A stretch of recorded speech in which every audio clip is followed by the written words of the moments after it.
A story of friendship, courage, and standing up for what's right. The year was 1961. Las Vegas glowed with neon lights and endless opportunity. But behind the glamorous casinos and sold-out shows, something dark was brewing. Something that would test the bonds of friendship and challenge one man to make the bravest decision of his life. It started with an insult. A simple, horrible insult that should have ended a friendship forever. But what happened next? It changed everything about how Hollywood viewed loyalty, respect, and the true meaning of friendship. One man stood up. And his response, it stunned the entire entertainment world. Building the world in characters. The Sands Hotel and Casino was the crown jewel of Las Vegas. It wasn't just about gambling and shows. It was where the most powerful men in America came to do business. And in 1961, the most powerful meant the Mafia. Sammy Davis Jr. was a star unlike any other. At 35 years old, he could sing, dance, and perform like few entertainers ever could. His voice was honey and silk. His dancing feet moved like lightning. He played trumpet, did comedy, and made audiences forget their troubles for 2 hours every night. But Sammy had a secret that made him a target. He was a black man performing in an America where many places still wouldn't serve black people. He had one eye. He'd lost the other in a car accident years before. And despite all this, he was one of the most successful entertainers in the world. Dean Martin was Sammy's closest friend. Dean was Italian, charming, handsome, and incredibly talented. He sang like an angel and made people laugh until their sides hurt. But more than that, Dean had something rare. A conscience. He believed in treating people with dignity, regardless of their race or background. They performed together at the Sands Hotel as part of the legendary Rat Pack, alongside Frank Sinatra and Peter Lawford. These shows were legendary. Sold out every night, audiences roaring with laughter and amazement. But the Sands wasn't just run by business people. It was controlled by Vinny Russo, a ruthless mafia boss who had his hands in everything from gambling to entertainment. Vinny was a man who believed in absolute control and total respect. He was the kind of man people feared. Vinny had no patience for what he called mixing. He believed in traditions. Old traditions that didn't include a black man performing alongside white stars as if they were equals. This bothered him deeply. One evening after a show that had packed the house and left the audience on their feet, Vinny called Sammy into his private office high above the casino floor. When respect turned to humiliation, Sammy walked into Vinny's office nervously. The room was dark, with expensive furniture and a view of the Las Vegas Strip. Vinny sat behind a massive desk smoking a cigar, not looking at Sammy directly. "Sammy," Vinny said slowly, his voice like gravel, "we need to talk about your performance." Sammy's heart jumped. The audiences loved him. The other performers loved him. Why would there be a problem? "Your show is fine," Vinny continued, finally looking at him. "Too fine, maybe. People are getting confused." "Confused, sir?" Sammy asked carefully. Vinny stood up and walked around the desk. He got close to Sammy, invading his space in a way meant to intimidate. "They see you up there with Dean and Frank. They see you laughing together, performing together like you're all the same. Like you belong on the same stage as white men." Sammy felt his face go hot. This was 1961, but he'd heard this before. "Sir, I'm just doing my job." Vinny raised his hand. "Here's what's going to happen. You're still going to perform. People love your act. The money is good. But changes are coming. You're going to perform separately. You won't joke with Dean on stage. You won't stand next to him during the bows. When he sings, you sit in the back. When you sing, they sit in the back. And you'll be grateful for the work." Sammy's eye, his one good eye, began to water. But he held it together. "And one more thing," Vinny said, sitting back down. "Don't get any ideas about being more than what you are. There are people in this city who don't like seeing colored entertainers getting too comfortable. I'm protecting you by putting you in your place. You understand?" Sammy left the office feeling like he'd been physically hit. Over the next week, something changed at the Sands. During rehearsals, Sammy noticed the differences. He was moved to a separate dressing room. When he arrived at the theater, staff members who used to greet him warmly now barely looked at him. And worst of all, the other performers started treating him differently. But not Dean. Dean Martin noticed immediately. He saw Sammy being separated. He heard about Vinny's orders. And he was furious. One afternoon, Dean found Sammy sitting alone in his new dressing room, looking at his reflection in the mirror without really seeing himself. "What's going on?" Dean asked directly. "Why are they treating you like this?" Sammy explained everything. He told Dean about Vinny's office visit, the orders, the separation. Dean's face turned red. "That's the most disgusting thing I've ever heard," he said. "We're performers. We're friends.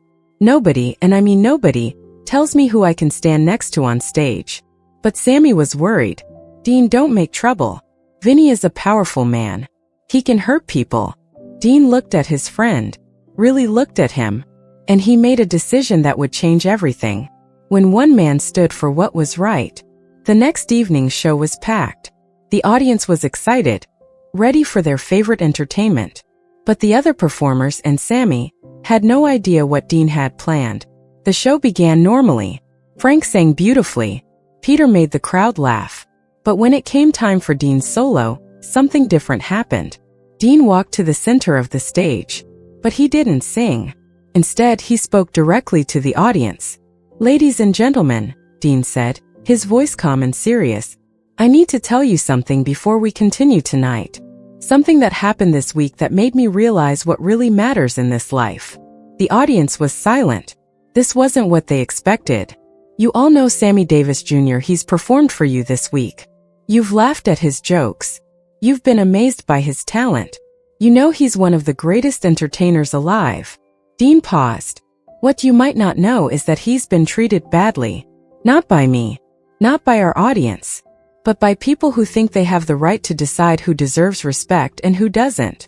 The crowd began to murmur. Some people looked uncomfortable. Others leaned forward, interested. "I was asked not to perform with Sammy. I was told to separate from him on stage. I was told it would be better for business." Dean's voice grew stronger. "Well, I'm here to tell you that I refused. And I'm going to tell you why." Dean walked to the side stage and gestured. Sammy came out, confused but trusting his friend. "This man," Dean said, putting his arm around Sammy's shoulders, "is my brother. Not because we share the same skin color or religion, but because we share the same heart. Because we respect each other. Because we believe in something bigger than money or fear." The audience was completely silent now. "Real respect isn't something you give to people who look like you or have the same background as you," Dean continued. "Real respect is what you give to people who earn it through their talent, their character, and their kindness. Sammy Davis Jr. has earned my respect 1,000 times over. And I'm proud, honored to stand next to him." Dean turned to Sammy. "I don't know what comes next, but I wanted you to know, and I wanted this audience to know that I stand with you. That I believe you belong on this stage. That I believe you deserve dignity and respect like any other human being." The crowd erupted. Not everyone applauded, some people walked out. But most people stood up. They clapped. They cheered. Some had tears in their eyes. Sammy's one good eye was wet with emotion. He looked at his friend, really looked at him, and saw the most courageous act of friendship he'd ever witnessed. But the night wasn't over. Within an hour, Vinny Russo appeared backstage. He was furious. His face was purple with anger.